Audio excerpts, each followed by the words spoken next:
Essa é a primeira aula de poderes administrativos. A gente, nessa primeira aula, vai abordar uma parte introdutória e conceitual, só para a gente poder internalizar o assunto, para saber do que a gente está tratando, e aí depois segue para as características e abuso de poder. Esses dois tópicos, sim, que é o ponto central, que é onde temos enfoques aí nossas questões da antiga banca CESP, hoje chamada de SEBRASP, né? Poderes administrativos, na verdade, eles não são privilégio, não pode ser entendido como privilégio dado ao agente público. Na verdade, nem ao agente público é dado esse privilégio, é uma prerrogativa da função, do cargo que ele exerce, né? Digamos que, um exemplo, digamos que um agente de trânsito vai aplicar uma multa, quando ele está aplicando multa, ele está fazendo ato administrativo, beleza. Para ele aplicar essa multa, ele precisa de um poder. Se ele não tivesse esse poder, como ele aplicaria essa multa? Qual instrumento ele serviria para ele aplicar, executar determinado ato administrativo? Por isso que a gente fala, não são privilégios, são prerrogativas, são até obrigações legais dadas ao administrador, ao agente público, que servem de instrumento, né, para os atos administrativos, sem os quais, sem esses poderes, o ato administrativo não teria execução. Aí a gente tem um conceito, né? O José dos Santos Carvalho Filho, Carvalhinho, nosso Carvalhinho, ele pega e fala, olha, conjunto de prerrogativas dado ao administrador, né, aos agentes administrativos, para o fim de permitir que o Estado alcance seus fins, o fim social. Graças aos poderes, ele vem executar atividade administrativa para alcançar o fim social do Estado. Então, os poderes servem para isso, os poderes administrativos servem de instrumento para os atos administrativos. E agora sim, é o que importa, característica de poderes administrativos. A gente vai fazer enfoque, como eu disse, nas questões do CESP, né, antigo CESP, e nesse ponto de características de poderes administrativos, na obrigação, nós temos dois pontos a tratar, que já foram enfoques do CESP, né? Primeira coisa, se é uma obrigação, a gente não pode dizer que é facultado a ele, ou é uma faculdade dele, do agente, de ter ou não esse poder administrativo, né? Ele vai ter esse poder administrativo porque ele não é uma faculdade. Primeira coisa que você tem que anotar, não é uma faculdade. A gente já aprimora esse conceito quando a gente chegar em renunciável. Não é uma faculdade, primeira frase, né? Já foi. Segunda frase, né? Nós estamos tratando, na verdade, de um poder que não é uma faculdade. Então, a gente tem que dizer que se trata de um poder-dever, né? Escrevendo-se assim, ó, poder-dever. Então, primeira coisa foi, não é faculdade. Segunda coisa, é um poder-dever, tá? O poder administrativo, né, na verdade, é um poder-dever, porque ele deve agir, ele deve se utilizar desse poder. Ele não tem uma faculdade de se utilizar ou não. E aí é quando a gente também aprimora aqui, ó, duas frases no irrenunciável, né?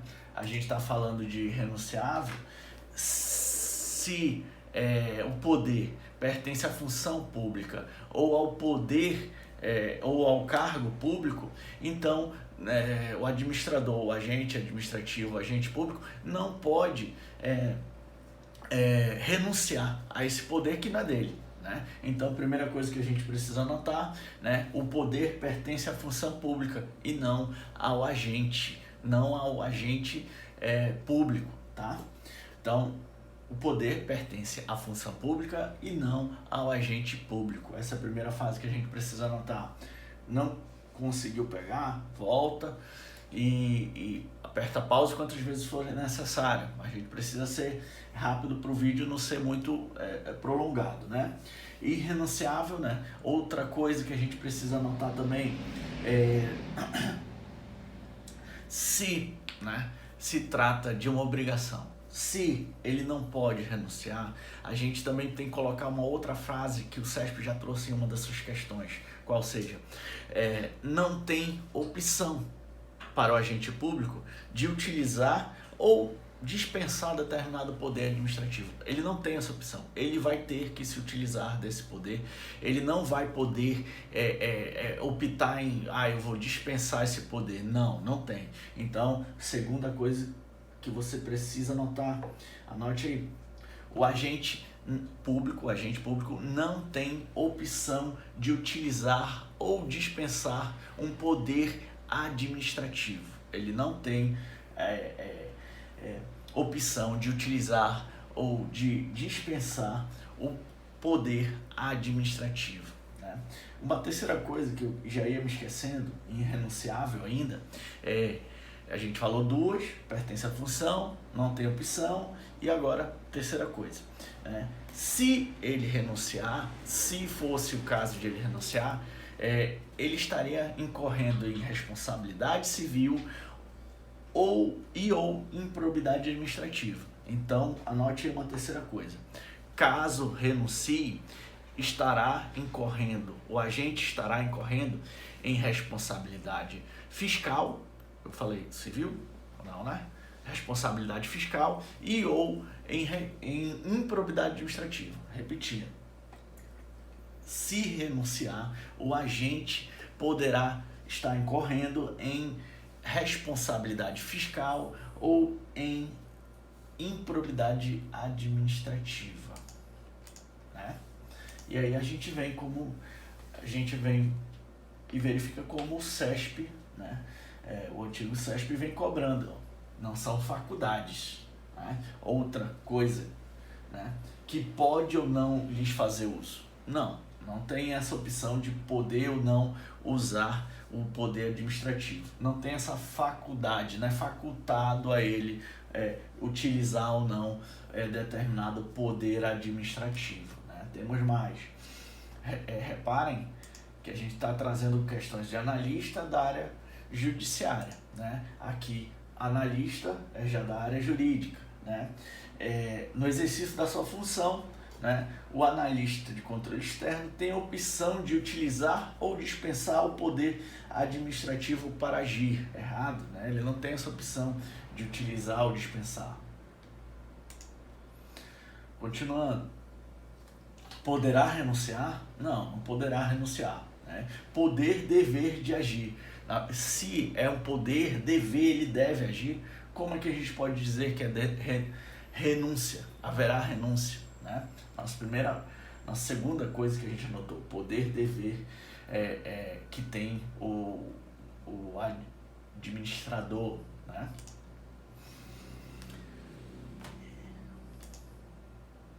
E aí a gente entra agora no abuso de poder, né? Como eu disse, características e abuso de poder é o enfoque das nossas questões CESP. Os dois primeiros tópicos foi só para a gente internalizar o assunto, né? E aqui é onde a gente vai se deparar mais com assertivas ou com questões que o CESP vem trazendo. Quando a gente conceitua, né, fica uma coisa um pouco assim abstrata, né? Mas quando a gente for passar para as espécies, a gente aprofunda e traz casos concretos ou exemplificações que a gente consegue entender. O que a gente precisa anotar aqui é com relação ao conceito do abuso de poder, né? Na verdade, haverá o abuso quando se ultrapassa as atribuições legais. Quando a gente ultrapassa as suas atribuições legais, nós estamos diante de um abuso de poder. Consequentemente, haverá no abuso de poder uma afronta à lei, tá? Haverá uma afronta à lei, tá? E, como eu disse, a gente, quando exemplifica nas espécies, a gente consegue enxergar melhor do que vem a ser o abuso de poder. Por isso a gente parte aí para a primeira espécie de abuso de poder. Vocês viram que tínhamos três espécies de abuso de poder, né? A primeira é abuso de poder por omissão, né? Se a gente está falando que ele tem o dever de agir, ele tem que fazer uma conduta, né? Uma conduta, o agente público tem que fazer uma conduta, ele fazendo essa conduta, ele está atuando, ele está fazendo uma forma comissiva se ele ultrapassar as atribuições legais dadas a ele, ele estará fazendo abuso de poder na forma comissiva, né? Agora, se por acaso ele não se utilizar do poder-dever, ou melhor, ele não agir quando deve agir, porque aí entra o conceito de abuso de poder por omissão, aí a gente anota agora, ó, abuso de poder por omissão. O agente é obrigado a agir e não age. Então, nós estamos aí diante de um abuso de poder por omissão. E então, o abuso de poder, concluindo, tem tanto na forma comissiva, quando há uma conduta, quanto na forma omissiva, quando ele é obrigado a agir e não age, fica omisso, né? Isso é uma frase CESP. Então, vamos anotar? O abuso de poder tanto pode ser na forma comissiva quanto na forma omissiva, né? Isso aqui é o conceito de abuso de poder por omissão, tá? Continuando. Agora sim, vamos exemplificar para a gente ver melhor o que é abuso de poder, né? Com exemplos a gente vê melhor. Um exemplo é o artigo 49 da Lei do Processo Administrativo. O que diz esse artigo 49? Ele diz que, encerrada a fase de instrução, o agente tem 30 dias para decidir, né? Pode prorrogar mais 30 dias motivadamente, mas enfim, ele tem 30 dias para decidir nesse processo administrativo, para zerar uma decisão. Caso ele não cumpra os 30 dias e a prorrogação, caso haja, motivadamente, ele estará incorrendo em abuso de poder por omissão, tá? E acontecendo abuso de poder por omissão, nós estamos diante de uma ilegalidade, beleza? Continuar aqui, ó. Voltando para a gente perceber, analista, né, do STJ e PRF. São questões sempre um pouco nível alto quando a gente trata de características, quando a gente trata de espécies ou de abuso de poder por omissão. Vamos ver se no desvio e no excesso de poder também o nível continua de analista, né? De ensino superior, no caso de Polícia Rodoviária Federal.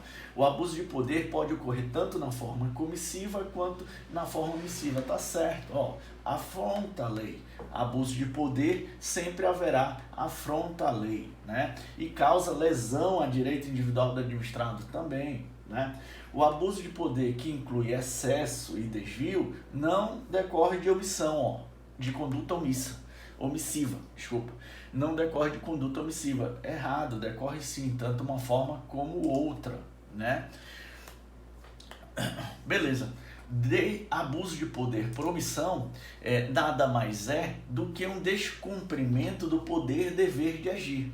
Quando ele tem o dever de agir, ou seja, ele é obrigado a agir e não age, né? Ele está descumprindo esse poder. Se ele descumpre, ele está incorrendo em abuso de poder por omissão. Então, coloquem aí que, mais uma frase CESP, o abuso de poder por omissão é descumprimento do poder-dever de agir, tá? Agora a gente tem duas atenções para omissão. No caso de omissão, quando a gente fala omissão vindo da administração pública, uma omissão feita pela administração pública. A primeira, a gente fala aqui e precisa falar que essa atenção se correlaciona ao silêncio administrativo. Ao silêncio administrativo que a gente estuda lá em atos administrativos.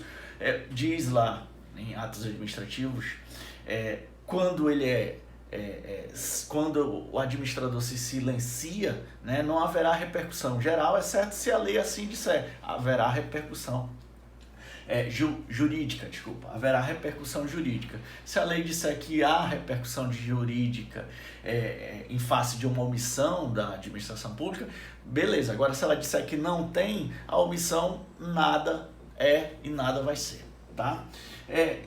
E aí o que acontece? Vem uma questão CESP e nos informa sobre a possibilidade de haver uma aceitação tácita de eventual pedido. Vamos exemplificar. Um cidadão pede uma licença para construir, né? A licença para construir não veio, né? Não vem e ele precisa construir e fazer a obra dele lá no terreno dele, na propriedade dele, mas ele precisa dessa licença. Essa licença é típico poder de polícia da administração pública. Ele se utiliza de um poder de polícia, né, da administração para conceder ou não essa licença. Agora o que acontece? Se a administração pública, a prefeitura, foi omissa em deferir ou não esse pedido, aí haverá, é uma pergunta, aí haverá aceitação tácita então do pedido? Não, né? Não. Então vamos já anotar aí que a omissão em agir da administração pública não significa necessariamente em aceitação tácita, exceto se a lei assim disser. Se a lei disser que no silêncio administrativo haverá repercussão jurídica de deferimento, aceitação tácita, então haverá. Se ela nada disser, não haverá repercussão jurídica e não haverá aceitação tácita. Vamos repetir essa tensão 1. Que não tem a ver com abuso de poder, é uma atenção relacionando omissão com aceitação tácita, né? Omissão em agir da administração pública não significa necessariamente em aceitação tácita. Omissão em agir da administração pública não significa necessariamente em aceitação tácita, exceto se a lei assim disser, beleza? Ainda temos uma segunda tensão, mas vamos ver aqui essa questão, nível de analista de novo, né? Ensino superior, área jurídica. Caso deixe de emitir ato obrigatório no prazo fixado em lei, ou seja, houve uma omissão, né? Foi obrigado a agir, mas não agiu. Então ele está querendo falar aí sobre a omissão, né? Sobre o abuso de poder por omissão. E aí a letra C está correta. Cometerá abuso de poder pelo descumprimento do poder de agir. Como a gente disse, abuso de poder por omissão é a mesma coisa que descumprimento do poder de agir. E foi o que aconteceu. E a letra D diz assim: estará necessariamente declarando a aceitação tácita de eventual pedido formulado. Ele tinha um prazo fixado em lei.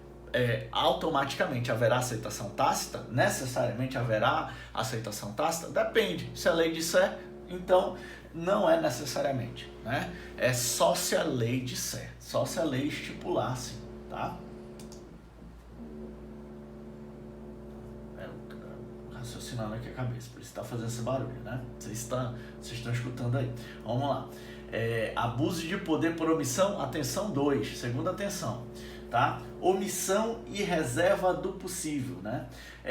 Haverá a possibilidade da administração pública deixar de agir, deixar de prestar determinado serviço público em razão de escassez financeira, em razão de não ter dinheiro para fazer. Não tem dinheiro, não dá para fazer, né? Se não tem dinheiro, não dá para fazer, a gente está falando de reserva do possível, reserva administrativa do possível. Se a administração, na execução de uma atividade administrativa, um serviço público, deixar de executar essa atividade administrativa, serviço público, for omissa, né? Mas em razão dessa reserva do possível, não há que se falar em abuso de poder por omissão, tá certo? Vamos anotar aí, porque isso também já foi digno de atenção do CESP. Então vamos botar assim, ó. Não haverá abuso de poder por omissão quando o agente motivadamente, dentro da reserva do possível, não puder fazer. Tá? Não haverá abuso de poder, repetindo, não haverá abuso de poder por omissão quando o agente motivadamente, dentro da reserva do possível, não puder fazer determinada atividade administrativa. Então, não teremos aí o abuso de poder. E aí eles perguntaram isso, também nível de analista, né? Nível alto, né? Poderá motivadamente invocar a reserva administrativa do possível quando não puder fazer determinado empreendimento. Correto, tá? Ele não tem dinheiro, não tem condições de fazer, não tem a reserva do possível. Isso aqui é entendimento do José dos Santos Carvalho Filho, para você ver o nível da questão, né? Por ser analista, por ser de controle do Tribunal de Contas, aí ele busca na doutrina para poder tornar a questão mais difícil, né? Isso foi o entendimento que a banca SESP costuma seguir a doutrina do José dos Santos Carvalho Filho, né? Vamos lá, vamos para excesso de poder e desvio de poder, outras duas espécies de abuso de poder, né? Vamos tentar aqui ser breve, tá? Porque aqui no excesso de poder e na espécie de poder, a gente vai verificar que é quando quando a banca SESP vem cobrando questões para nível de ensino médio, né? Como eles vão fazer? Eles vão fazer partindo desse jogo de palavras. Primeiro, excesso de poder é um vício na competência, né? Excesso de poder é um vício na competência. Excesso de poder é um vício na competência. Competência é um elemento do ato administrativo. Nós temos 5 elementos ou requisitos do ato administrativo, de acordo com a lei do processo, a Lei Ação Popular 4717, no seu artigo 2º, doutrina tradicional, Eli Lopes, pega e vem e nos informa. São 5 elementos ou 5 requisitos do ato administrativo: competência, finalidade, forma, motivo e objeto. É o CONFIFOMOB, né? Esse CONFIFOMOB, os 2 primeiros, competência e finalidade, é onde nós vamos verificar o abuso de poder. Vício no elemento competência é excesso de poder. Então, falou em vício na competência, a gente está falando de excesso de poder. Ou falou que não tem competência, sem competência, a gente está falando que houve aí um excesso de poder.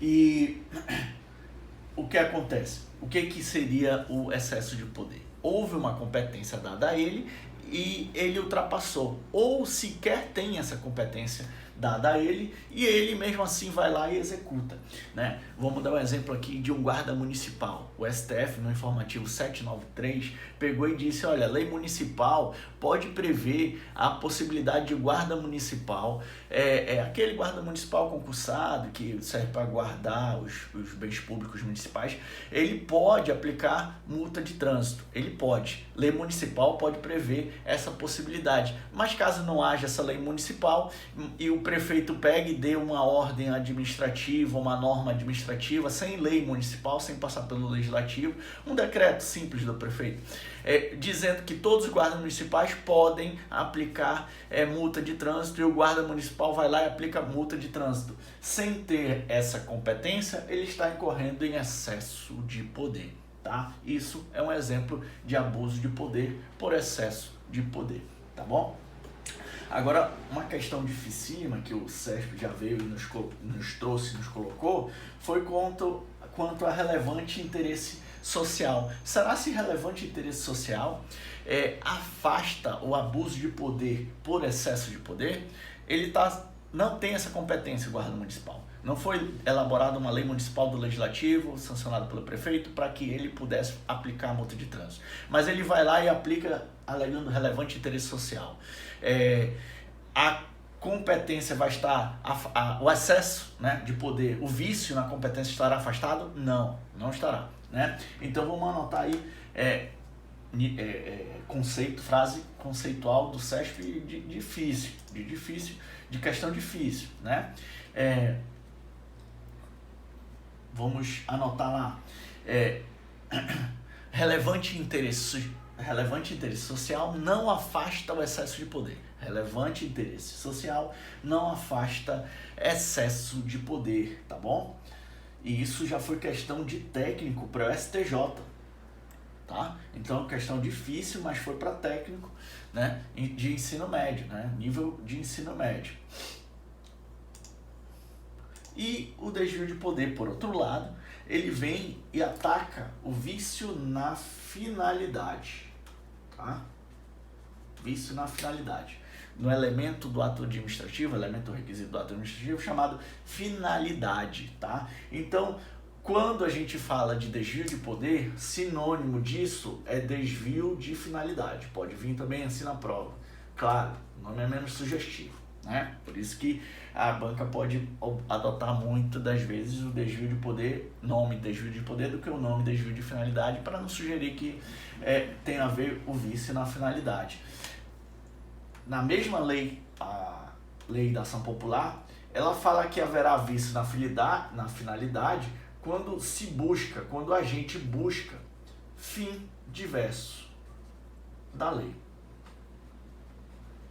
Isso está na lei da ação popular e também é uma frase que já vi cair em CESP, como a gente vai mostrar. Então anote, né? Vício, finalidade, e aí a frase típica do CESP: o agente busca fim diverso da lei, né? A lei previu determinada finalidade e que aquele ato administrativo era para determinada finalidade, ele vai lá e faz aquele ato administrativo com outra finalidade.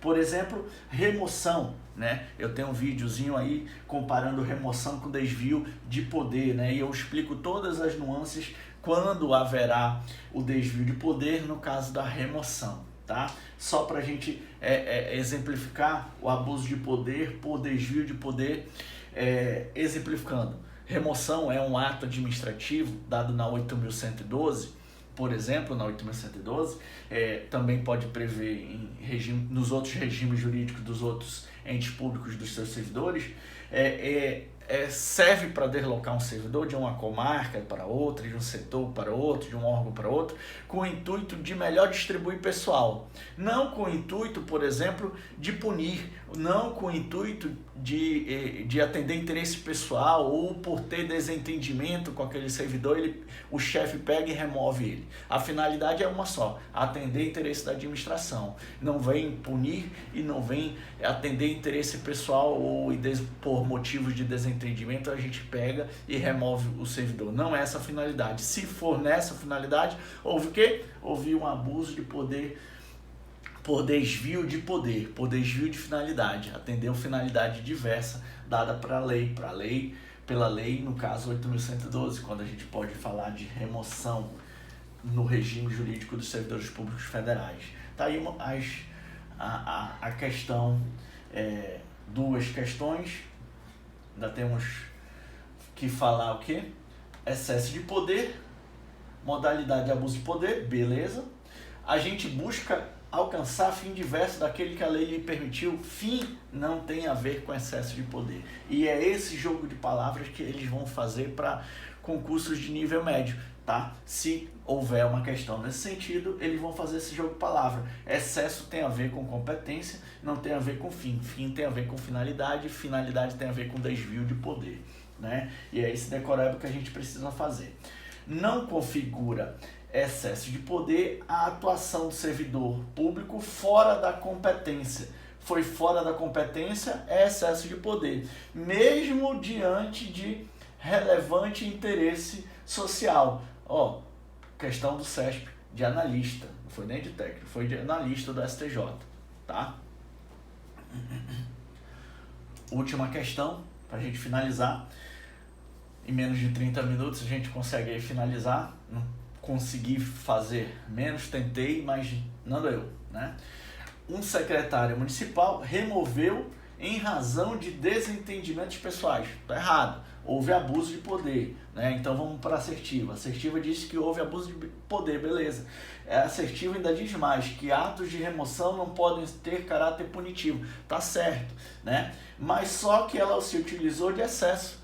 O secretário municipal pode ser competente sim para remover. Ele só se utilizou do instituto de remoção não para atender interesse da administração. Não foi essa a finalidade que ele fez.